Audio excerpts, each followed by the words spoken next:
हरे कृष्णा कृष्णा कृष्णा हरे हरे, हरे राम राम राम हरे हरे।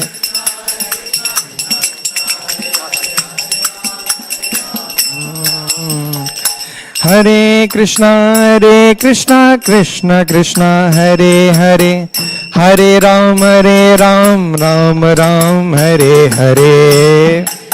हरे कृष्णा कृष्णा हरे हरे, हरे राम राम राम हरे। हरे कृष्णा कृष्णा हरे हरे, हरे राम राम राम हरे हरे।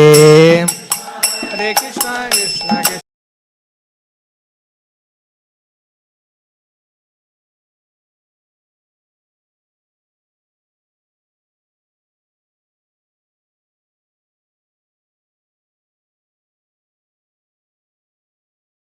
कृष्णा हरे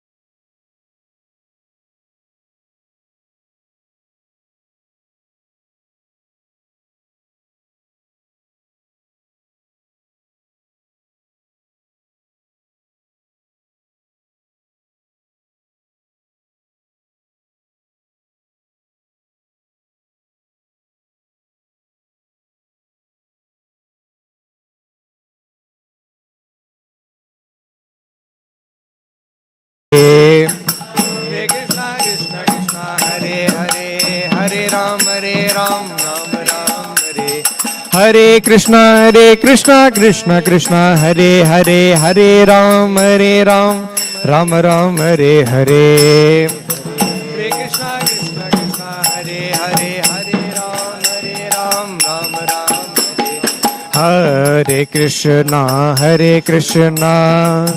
कृष्णा कृष्णा हरे हरे, हरे राम राम राम हरे हरे। हरे कृष्णा कृष्णा हरे हरे, हरे राम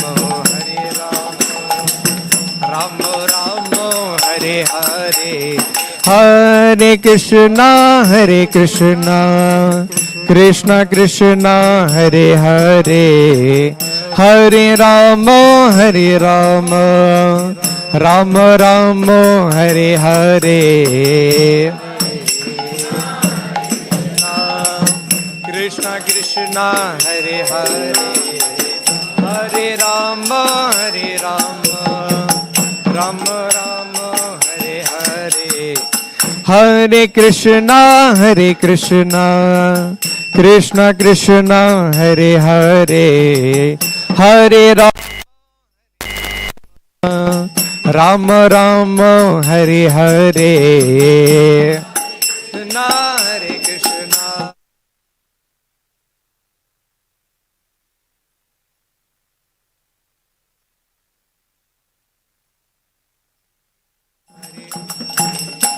हरे कृष्णा हरे कृष्णा कृष्णा कृष्णा हरे हरे, हरे राम राम राम हरे हरे। कृष्णा कृष्णा हरे हरे, हरे राम राम राम हरे हरे। हरे कृष्णा कृष्णा कृष्णा हरे हरे, हरे राम राम राम हरे हरे। हरे कृष्णा कृष्णा हरे हरे, हरे राम राम राम हरे हरे। जयो राधा वृंदावन चंद्र राधे।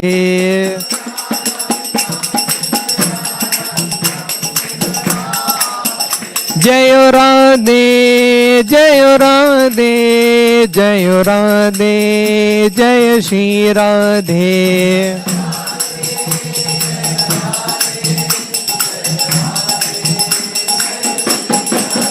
जयो वृंदावन धाम, वृंदावन धाम, वृंदावन धाम, जयो वृंदावन धाम।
अप्रजानां ये आश्रमाः अप्रजानां य आश्रमाः अन्तः त्रिलोक्याः तु अपरः अन्तस्त्रिलोक्यास्त्वपरो अन्तस्त्रिलोक्यास्त्वपरो गृहमेधः अब्रहत् व्रतः गृहमेधो बृहत् व्रतः पादास्त्रयो बहिश्चासन् अप्रजानां य आश्रमाः अन्तस्त्रिलोक्यास्त्वपरो गृहमेधो बृहद्व्रतः गृहमेधो अबृहद्व्रतः पादास्त्रयो बहिश्चासन् अप्रजानां य आश्रमाः अन्तस्त्रिलोक्यास्त्वपरो गृहमेधो बृहद्व्रतः पादास्त्रयो बहिश्चासन् अप्रजानां य आश्रमाः अन्तस्त्रिलोक्यास्त्वपरो गृहमेधो बृहद्व्रतः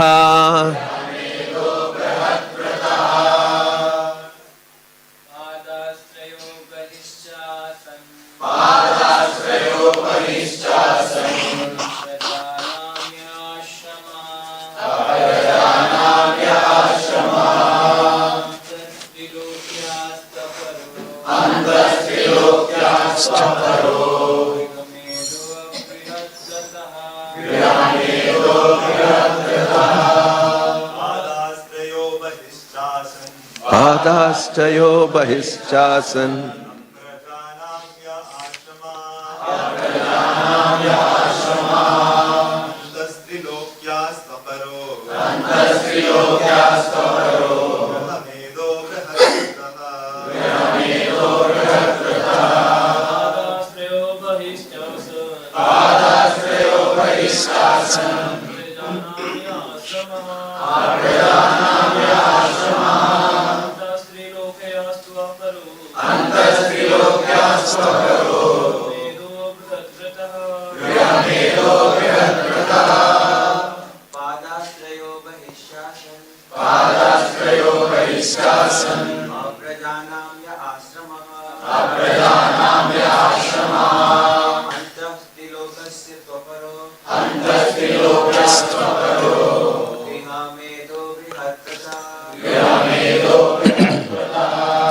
Padahatrayah.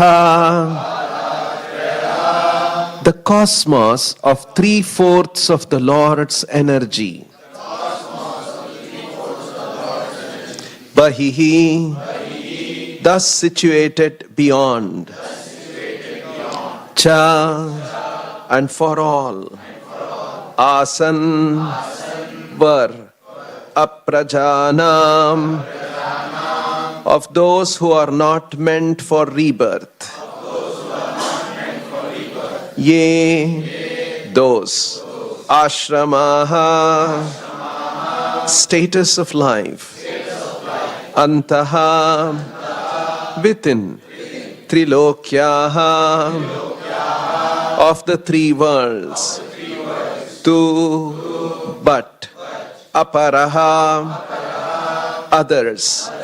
Grihamedaha, attached to family life.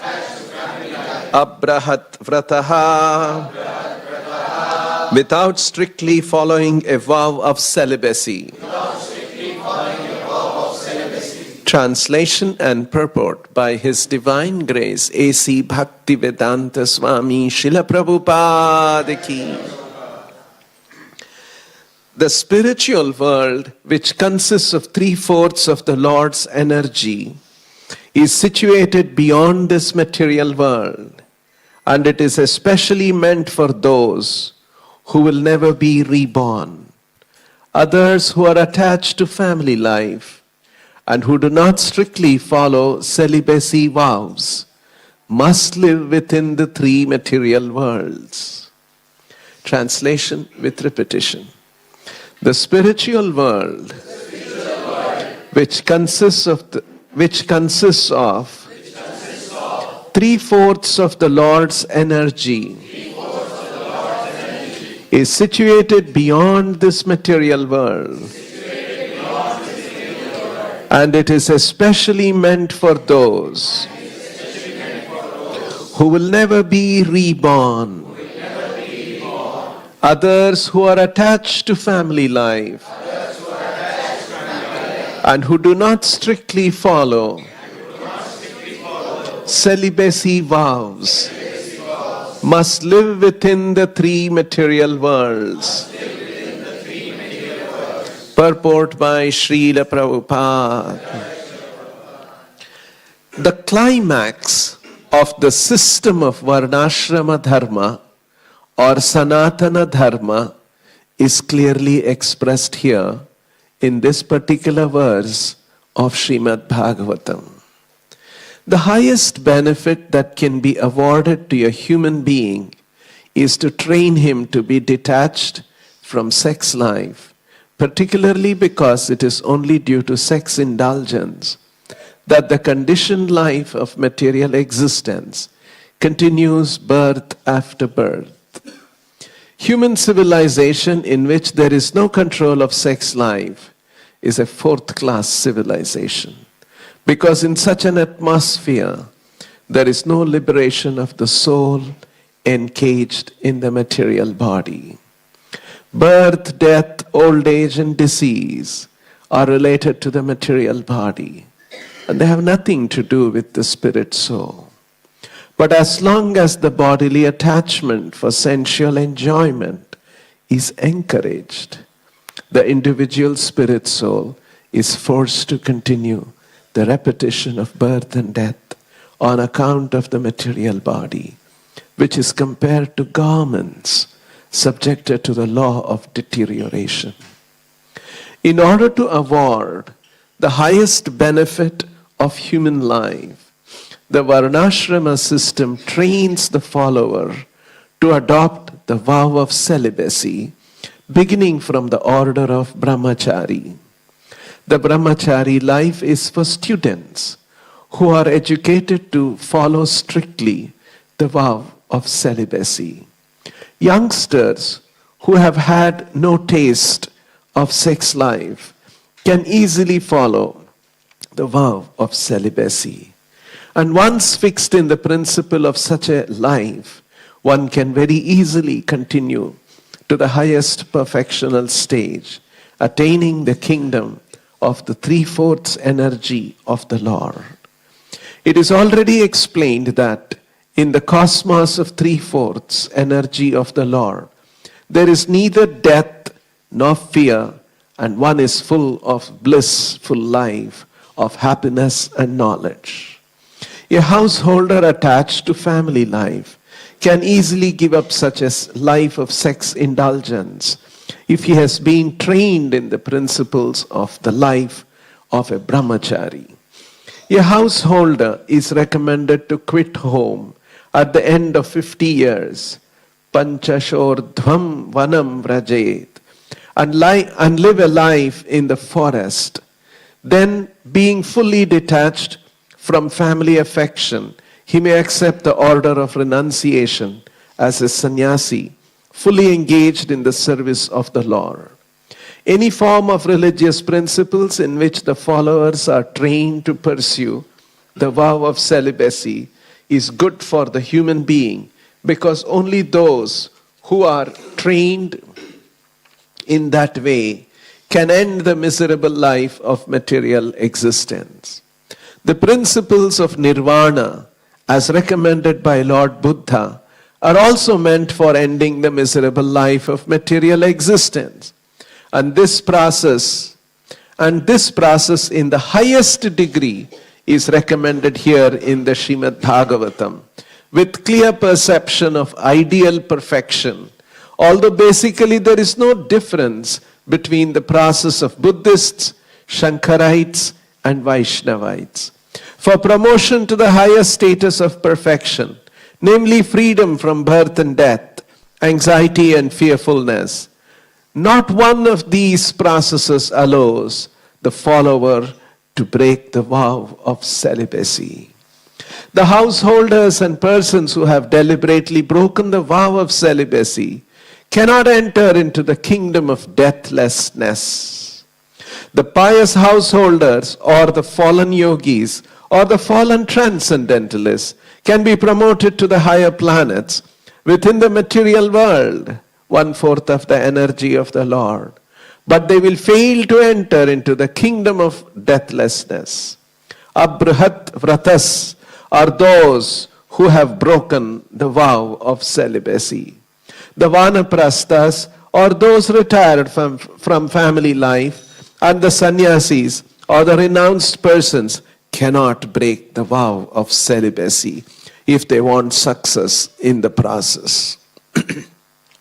The brahmacharis, vanaprasthas, and sannyasis do not intend to take rebirth, apraja, nor are they meant for secretly indulging in sex life. Such a fall down by the spiritualist may be compensated by another chance for human life in good families of learned brahmanas or of rich merchants, for another term of elevation.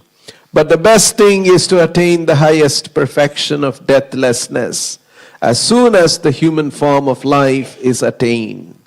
Otherwise, the whole policy of human life will prove to be a total failure. Lord Chaitanya was very strict in advising his followers in this matter of celibacy.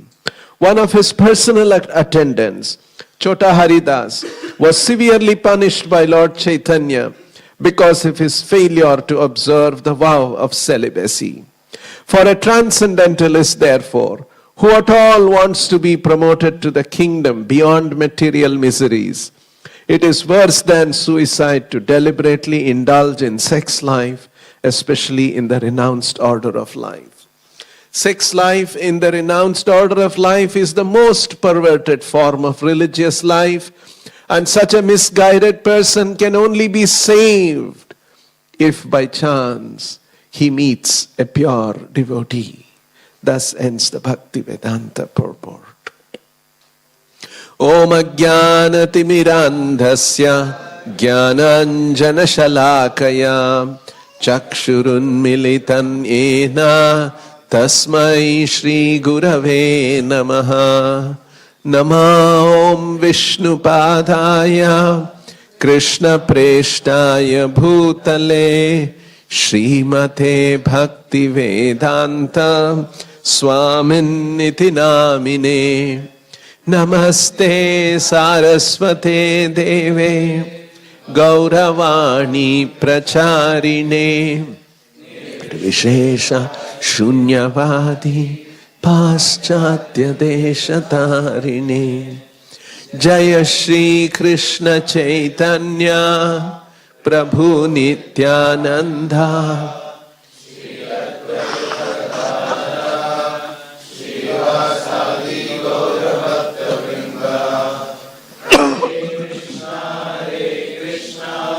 Krishna Krishna Hare Hare Hare Rama Rama Hare Hare. So continuing reading this chapter called Purusha Sukta Confirmed. This chapter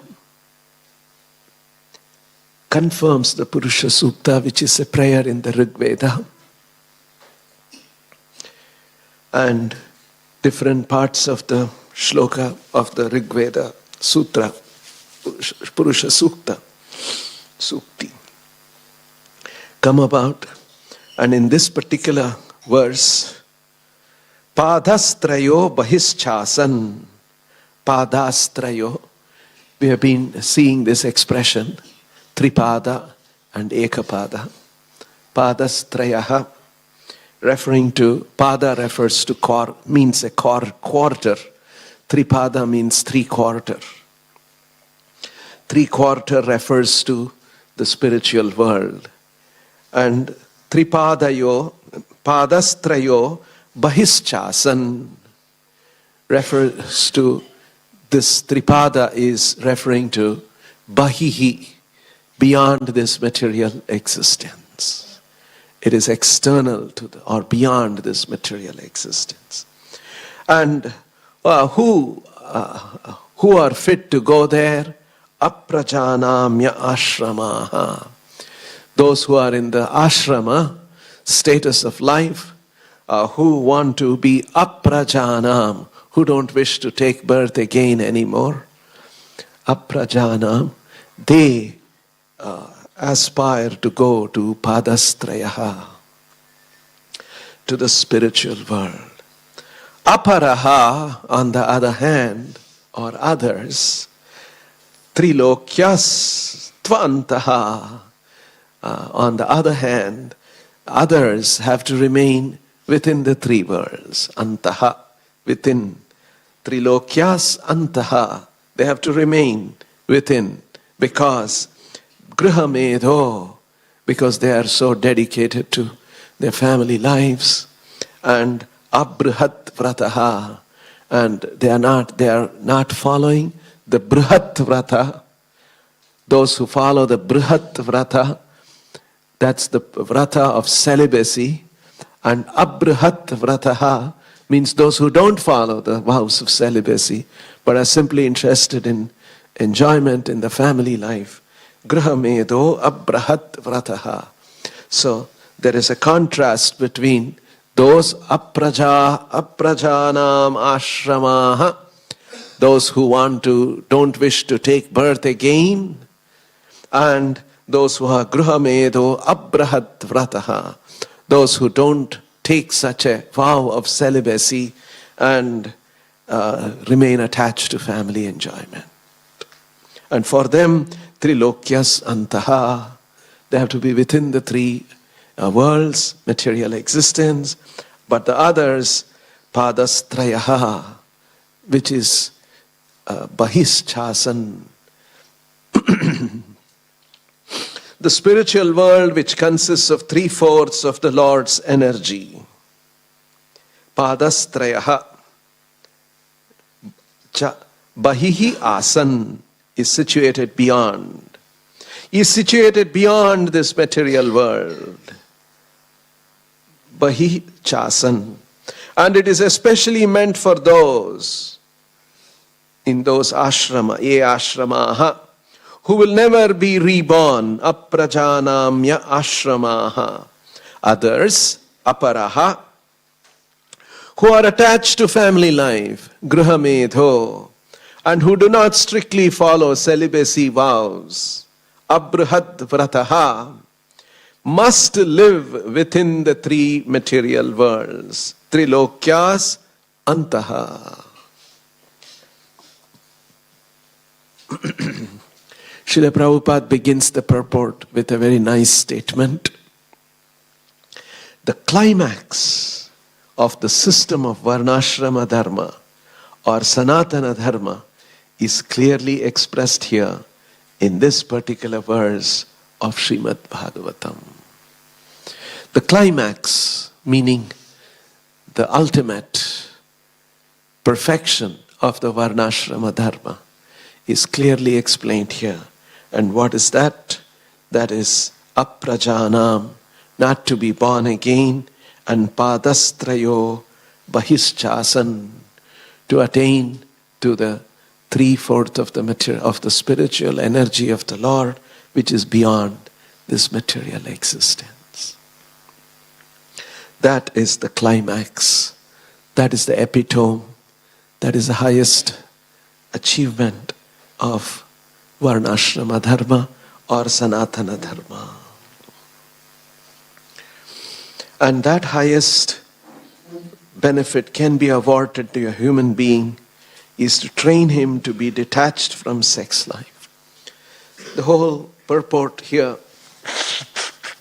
at the verse is about Brihat Vrataha and the importance of Brihat Vrataha. And this particular verse is confirming this part of the Purusha Sukta. Tripad urdhvo udhait purushaha padosyeha abhavat punaha. Tripad urdhva udhait purushaha. Purushaha of the universal, of the Purusha, of the person, his tripada, the 3/4 material energy, urdhva is beyond. Padaha asya, but the 1/4, asya iha abhavat punaha. The 1/4 of the Lord's energy is manifested, abhavat punaha, is again and again manifested here in the form of the material energy. So it's referring to Tripad urdhvo udhait purushaha padosyeha abhavat punaha, which we chant in the Purusha Sukta verses.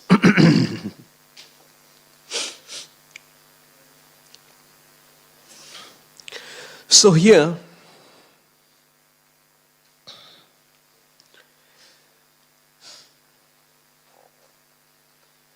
the purpose of human life is to understand, is to, first of all, be appreciative, to be aware of what is going on in the material world. Because sorry. We come into this world, we don't know from where we come. A child is born, everyone is so happy. Oh, baby is born. Boys, girl is born, boy is born. Give a name. Everybody. That happened to all of us also. Right, when we were born. And then we grow up. We do different things. We achieve some things. We don't achieve some things. Various things, combination. And then we die. And then when we die, suddenly we are gone from this world. No one remembers us. Right? If I ask you who is your father and mother, you will tell their name. If I ask you, you tell me your grandfather, grandmother name, you will tell father's side, mother's side. If I ask you your father's side, great-grandfather and mother's name, you cannot tell. Very rare. Okay, mother's side, can you remember your father's, mother's mother? Just 2 generations, we have forgotten them. Same way we will also be forgotten. Even if you become a very great person like Mahatma Gandhi, and in our country every city has one MG road. They only know it as MG road, not as Mahatma Gandhi. So even if you become a great person like Mahatma Gandhi, you will be forgotten. Maybe you will be remembered because one October 2nd holiday we will get. So that is the nature of this world. We will all be forgotten by our own successors in our family. So, this should be very, very striking to us. What is this? Suddenly, he's gone. Suppose somebody is there amidst us and the person suddenly vanishes, goes missing. Oh, we will start looking. Where is he? Missing. Put in the newspaper, missing. Go and give police complaint. See. What happened? In the same way, at one point we will go missing. And this is such a striking way of missing. Our body will be here. And somebody is missing. Right? And then we lift the body, 3-4 people to lift. When we were awake and alive, nobody needed. You can just keep on walking. This heavy body, we keep walking. When the soul is present, we carry it around quite effortlessly. But when the soul has left, you need 4 people to lift it. And then it is turned into ashes. So, this should be very, very shocking, very striking to us. What happens to us?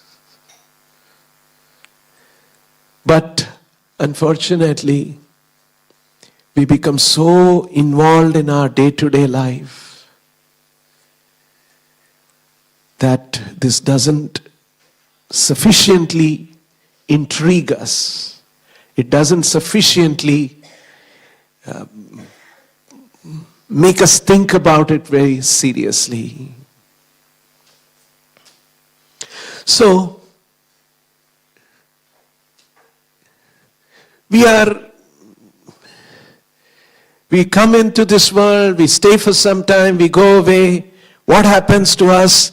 It is a mystery.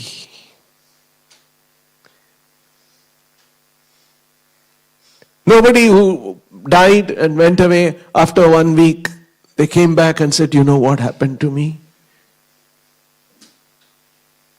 In fact, nobody wants a dead man to come back. They'll all be scared. I remember when many years ago, one family, we knew they were coming to the temple. And suddenly, all of a sudden, young man, maybe in his 40s or so, man had some disease, something, and he died. And the small children, 2 small children, the wife and the 2 small children came to the temple after some number of days. And they were still crying. And then I consoled them. Don't worry, he's an eternal spirit soul. All that. And then they went away after that. Then after a month or so, they came back. And they said, in the night, suddenly when it is dark, in the night we are all sleeping, mother and 2 children. Suddenly they hear the window opening and everybody wakes up. And the children, they hear the voice of the father. And they're very scared. And then they went to somebody how to stop that window opening in the night and his voice. So it was going on in my mind. Just recently you were crying, you were missing him, you wanted him back, he's trying to come through the window. Why don't you let him come in? So nobody wants us back also. Our own children don't want us back. You are gone, be gone. So this is the reality of life. So what is this going on? What is this death? What is happening in this world? There is something much bigger happening around us than what we are all involved in daily routine. Go to college, go to job, maintain family, have children, earn money, and die. Actually, this world, something much more significant, bigger thing is happening, and we are not at all conscious of it. And we can become conscious of it only through Vedic knowledge. And the Vedic knowledge also, it is explained in stages for our understanding. Because not everyone is prepared to understand all of these aspects. One should have the adhikara to understand. Adhikara means one should have the qualifications to understand this. Mostly we don't have adhikara to understand. And hence it is presented in small doses. Here Prabhupada has mentioned 3 important stages of understanding this absolute truth. One is followed by the Buddhists, another is followed by the Shankarites, and the last one is followed by the Vaishnavites. Buddhists, Shankarites, and the Vaishnavites. That's what Prabhupada has written here in the purport. Shunyavada, Nirvisheshavada, and Bhagavatvada. You see, that's why we sing Namaste Saraswate Deve Gauravani Pracharine Nirvishesha Shunyavada Paschatya Deshadarini. So Buddhists, the goal of Buddhists is nirvana. Actually, the word nirvana means cessation of material existence. This material existence and how to put an end to this. That was the objective. But what is that nirvana? Buddha did not elaborate on that. He remained silent. But he said one thing. If you want freedom from misery, you must end your desires, meaning material desires. Pursuing material desires is not going to make you happy. So if I stop my material desires, what will happen? You will attain nirvana. What is that nirvana? State of no material desires. What else happens there? Buddha was silent. And that's why there is no clear conception. And that is called Shunyavada. Next is Shankara philosophy, where it is a slightly another kind of a version of Buddhism only, and which says that you will attain Brahman. And what is Brahman? Nirvisheshaha, nirvachaniyaha, nirakaraha. You cannot explain it. Nirvachaniyaha, nirakaraha, it has no form. It has no qualities. Nirvisheshaha. But beyond that is an understanding of who is that absolute truth. And that absolute truth is a person. That's why Srila Prabhupada gave this example. Sometimes you are inside the house. You're looking around, you only see some streets and other houses around you. Suppose you go up on the terrace of a tall building, then you will see on the horizon there is a mountain. When you are in the house, you are not even aware there is a mountain. When you go up on the terrace, tall building, then you will see a mountain. But that mountain is also very hazy, not very clear. Suppose you say, all right, let's go and see that mountain. You start traveling. As you go, get onto the highway, and you see the mountain is becoming more and more clear at a distance. When you go further close to the mountain, you will see there is a road winding up the mountain. You start going up, and you will see there is a habitation on the mountain too. There are people living there. There are homes there. There are maybe temples are there. There is market there. There is workplace.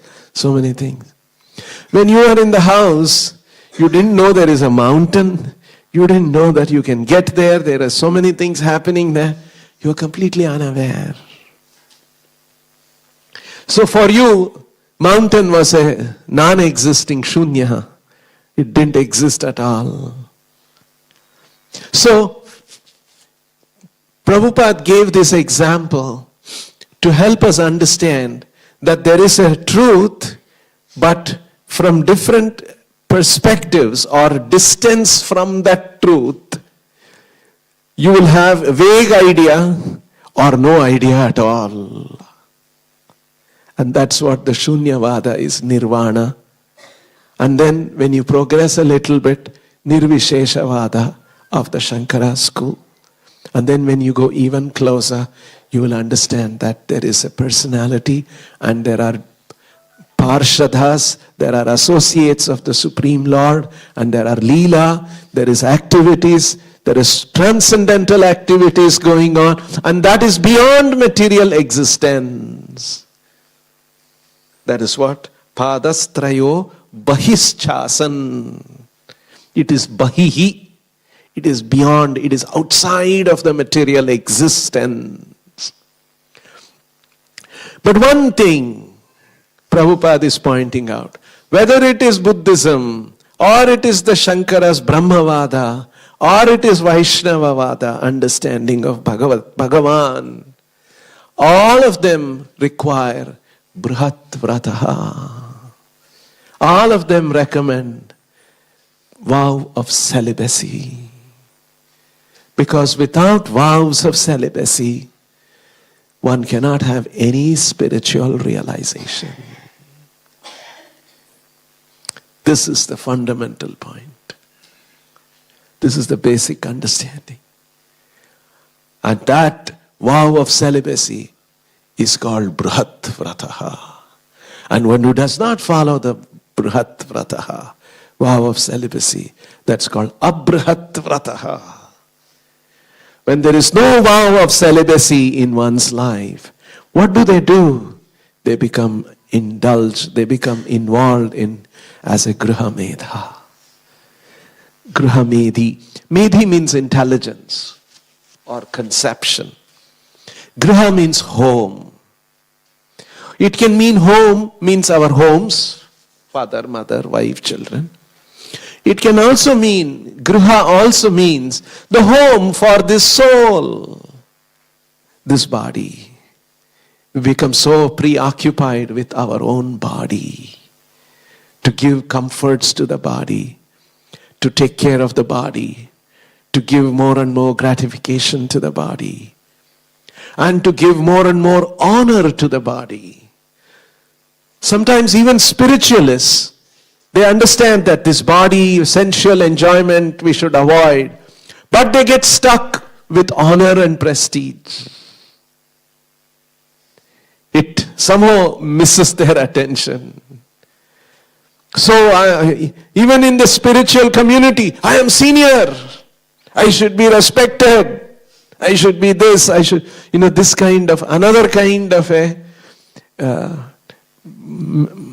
ignorance sets in.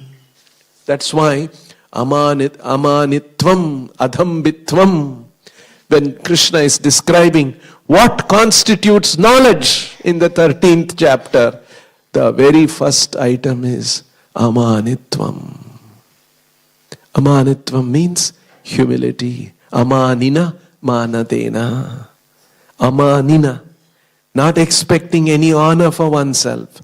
Manadena. To give respect to others. And Prabhupada writes in the purport there in the 13th chapter, humility means, very nice definition by Prabhupada. Humility means, what is the meaning of humility? Humility means not to be eager to be respected by others. And then Prabhupada says, the material conception of life makes us aspire for honor. It's a material conception of life. I must be honored. Whereas spiritual understanding is all this honor connected to the body. And then Prabhupada says, honor and pursuit of honor is a deception in the material world. It is cheating us. Deception means cheating. We get cheated. I know there was one person, one very externally very renounced person. And he used to come to our temple. Often he would come. And if he comes, he would come in a car.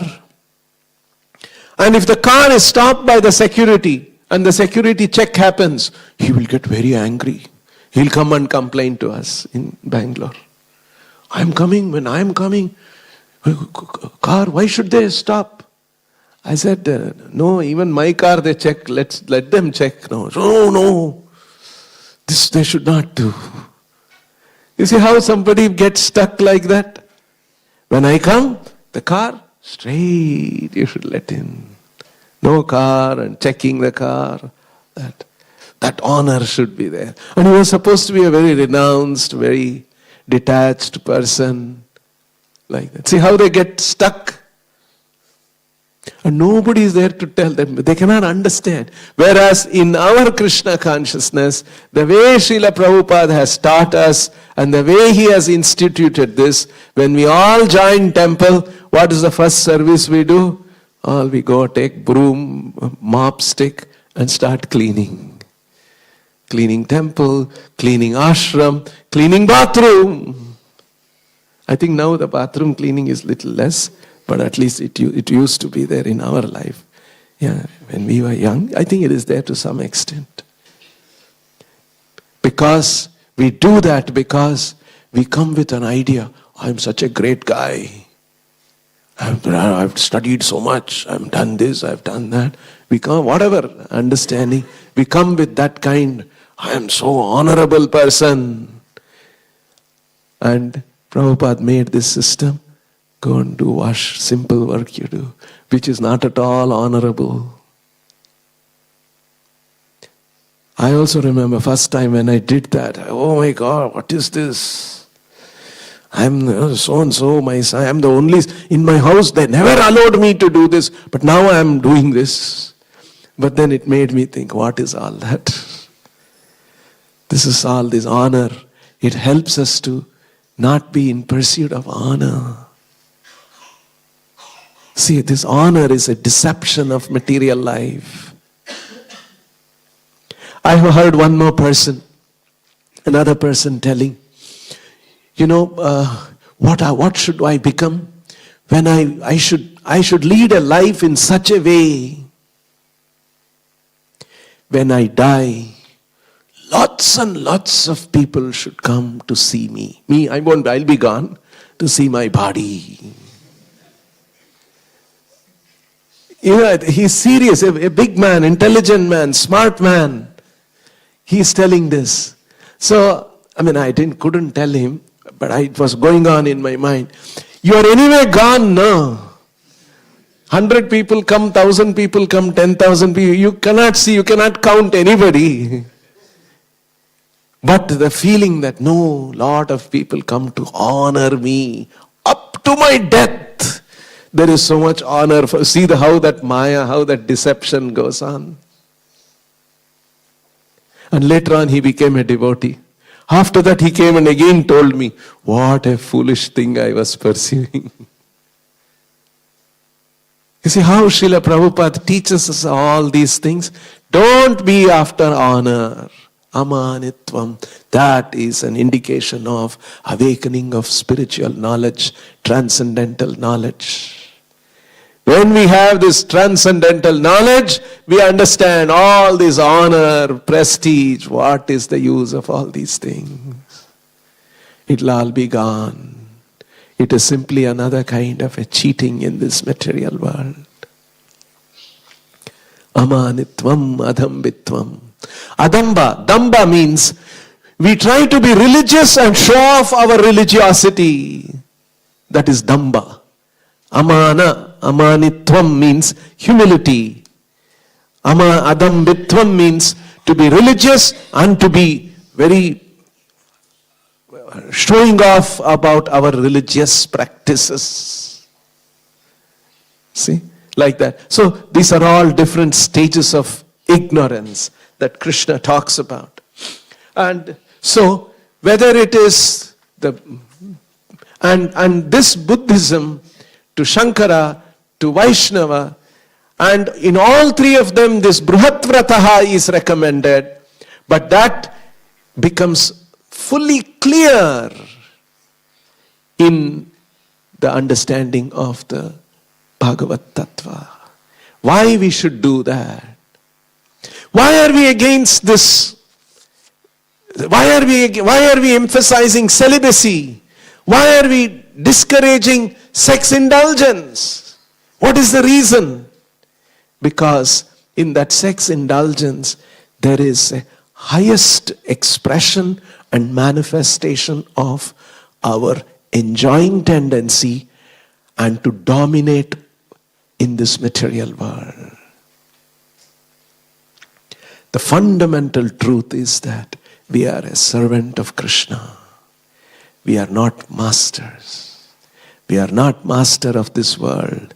We are not master of this body. We are not supposed to engage our senses in our enjoyment because I am not the master. I am not the proprietor of this body, these senses. All of these actually belong to the Lord. So it is not mine.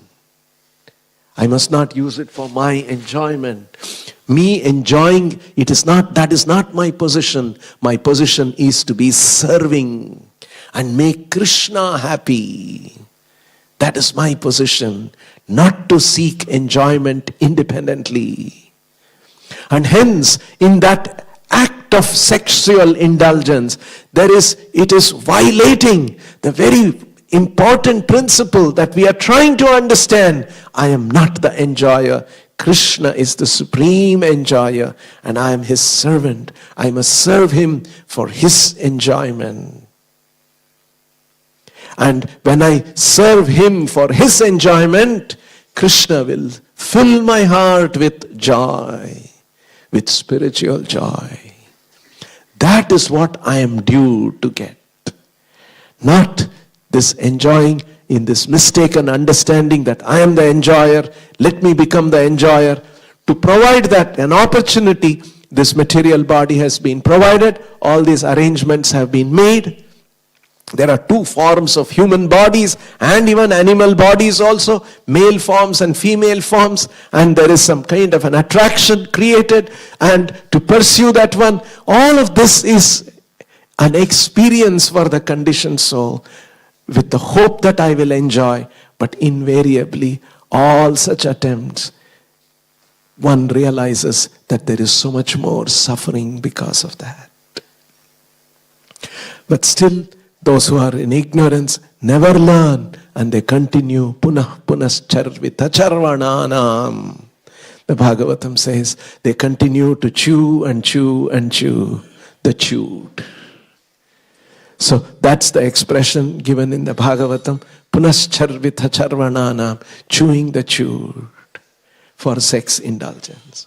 And on the other hand, those who are bruhatvrataha, those who have taken this vow that I must practice celibacy. For them, aprajanam, their goal is, I should not take birth again. So that is the sense that this verse is teaching. And so Prabhupada says, the climax of the system of Varnashrama is clearly expressed in this particular verse of the Srimad Bhagavatam. We'll stop here. Anyone has any question, I'll try to answer.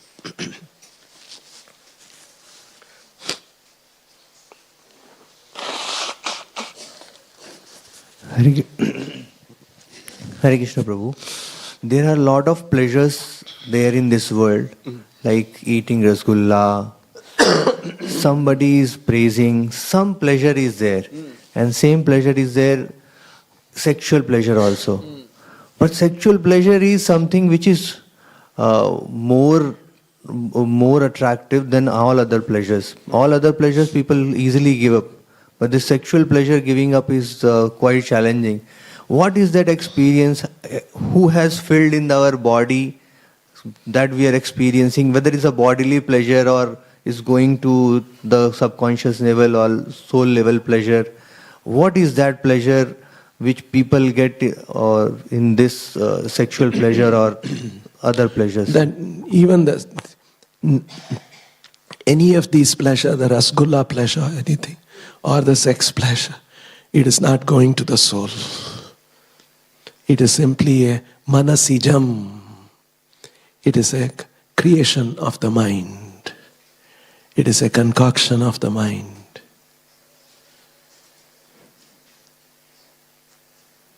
It is the conception that I am a man, there is a woman, and my senses and her senses, we come in touch, and that creates a pleasure.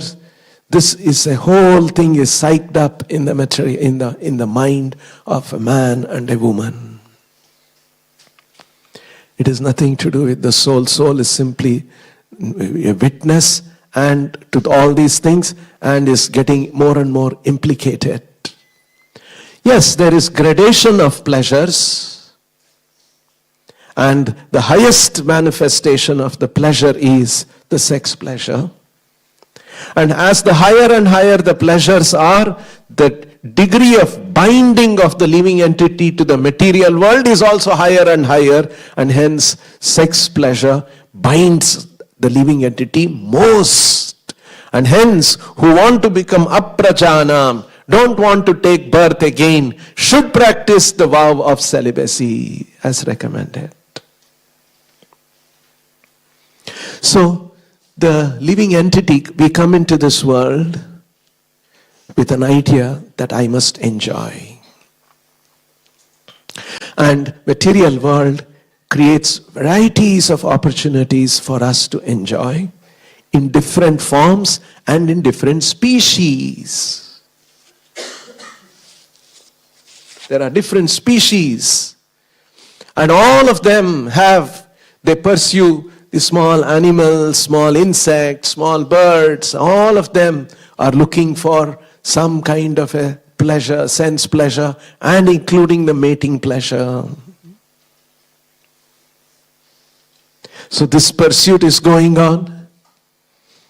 There is gradations of happiness, and this further reinforces the illusion that I must try to enjoy more and more. And it is taking us away from the true position, the liberated position of the soul, that I am not the enjoyer. Krishna is the enjoyer. And I am his servant. I must act for his pleasure. Atma indriya pritihi kamaha. Krishna indriya pritihi premaha. To act for the pleasure of Krishna's senses is prema, bhakti, prema bhakti. To act for one's own pleasure, one's own sense pleasure, that is lust. So that is the understanding we are trying to develop, and hence these opportunities are there. Now here, what is actually happening in this material world, in the human form of life? We get an opportunity to experience these various pleasures of the senses. And simultaneously, we also see none of these pleasures of the senses is fully satisfying me. If someone is a little intelligent, if the soul is a little opening up, if the soul is a little awakened, he or she begins to see that yes, this sensual indulgence is not giving me complete satisfaction. And it is fraught with miseries, because for the sensual pleasure, I need my body to be in a good state of health. And body is in a good state of health is not in my control. What disease comes, what happens to me, it's not in my control. You see, somebody has gone to the hospital, somebody is in a hospital, they got some disease. Not that they wished, let me get this disease. Nobody wished a disease. But diseases come. It's not in our control. So, when the soul is a little awakened, I am trying to enjoy, but this world is not giving me enjoyment. And if there is a little sincerity that yes, I must know what this is all about, then Krishna arranges such a fortunate soul to come in touch with a pure devotee who will tell us what this is, what is going on here. That's why Prabhupada concludes this purport. Very nice conclusion. Last sentence.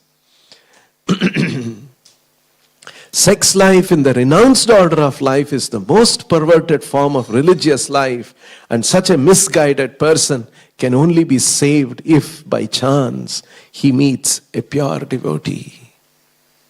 So the whole thing begins by meeting a pure devotee who will tell us what all this is about. And so, from Srila Prabhupada we understand, from the Vedic literatures we understand, because the spiritual masters explains from the Vedic literatures that this material life, human life, is an opportunity for us. You can try to enjoy, but you will see how that it is implicating and bringing more misery. And now you can rectify this. Okay, if that is the case, what is it that I should do? So let me purify my senses. Let me disengage from sensual enjoyment and engage in transcendental activities. So it is on the one hand to give an opportunity to experience what is material pleasure, pursuit of material pleasure. understanding that this is not good, and hence let me pursue spiritual activities positively with understanding. That's what human life is.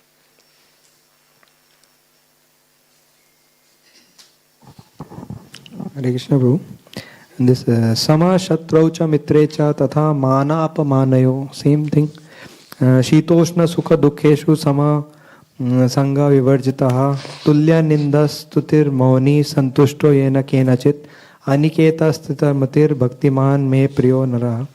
So means we should not be overtaken by heat, cold, honor, dishonor, fame, infamy, and free from all contamination. Means we have to be silent, satisfied with anything which does not care for any residence, fixed in knowledge, and engaged in devotional service. So as a sadhaka, is it possible to reach this level? Because he becomes very dear to the Supreme Lord. Means Lord is seeing whether he is excited by fame, honor, dishonor. So is it possible? Generally people ask कि chanting करने से क्या हम वो स्थिति पे पहुंच सकते हैं कि हम we are not infected? Yeah, sadhaka in the beginning stage may not be, but gradually over a little practice, over a certain time, one will be able to come to that stage and understand gradually that this is not what I should be pursuing. For some people, they will understand, and for some people it may take a long time. Different kinds of traps are there of the material world. Maya has many traps, and sensual pleasures, trap of sensual pleasure, or could be the trap of mana and apamana, running after honor and running away from dishonor. So different kinds of traps are there. But yes, if we practice this process in the association of devotees, under the direction of a pure of the spiritual master, in the association of devotees, we can achieve these things. That's the promise, and that is what the Shastra and spiritual culture is about. Yes, it is very much possible. Well, small question, Prabhu. This, if not mana, if not fame and all, at least some recognition for my services, what I'm doing, for surrenderance that I have, the way I have surrendered to the Lord, at least some recognition is okay for the devotee. Should he desire for that? The devotee should not desire any recognition. That should be his motto. When Madhavendra Puri, that Leela of Kshirachor Gopinath happened, when he learnt that the pujari, the Lord had stolen a sweet rice pot and informed the pujari, and the pujari went and saw behind the curtain, the pot was there, a sweet rice. He took it out, he looked around and found Madhavendra Puri and gave it to him. Madhavendra Puri was very happy that the Lord had given him, blessed him with a sweet rice. He tasted it, accepted it, and that very same night, he vanished from that village, fearing that next morning this pujari will go around, tell everybody, and everybody will come and see, oh, such a great Mahatma you are. He didn't want at all. He wanted to remain incognito and vanished from that village. Next day the pujari told this story to everybody. Who is that Mahatma? They are looking around. They are not able to find it. So this is the standard of pure devotion. On the other hand, a Baddha Jiva thinks even little recognition you should give. No. What is the recognition we deserve? What is it that we are doing? Krishna is the doer, everything of Krishna is the doer of everything. So we should not even little recognition. If somebody is thinking like that, yes, it happens in our organization. Some recognition should be. A devotee should not desire Institutionally, we may confer some recognition. But in the heart of the devotee, he should be akamaha. Because any kind of akama will not bring peace. So actual peace is when we are akamaha. No desire for sensual pleasure, no desire for honor and dishonor, no desire for even recognition for my service. I want Krishna to be pleased. I want Krishna to be happy, Guru to be happy. That's all the recognition that I want. Nothing for myself. In the society, in the community, we should not aspire any such thing. Then we are peaceful. Nothing will disturb us. So that is the stage that is actually we should all aspire for. We'll stop here. Grantaraj Srimad Bhagavatam ki, Shri Radha Vrindavan Chandra ki, Shri Vrindavan Dham ki, Shri Nitai Gauranga ki, Jagat Guru Srila Prabhupada ki, Nitai Go Premanande Hari Hari.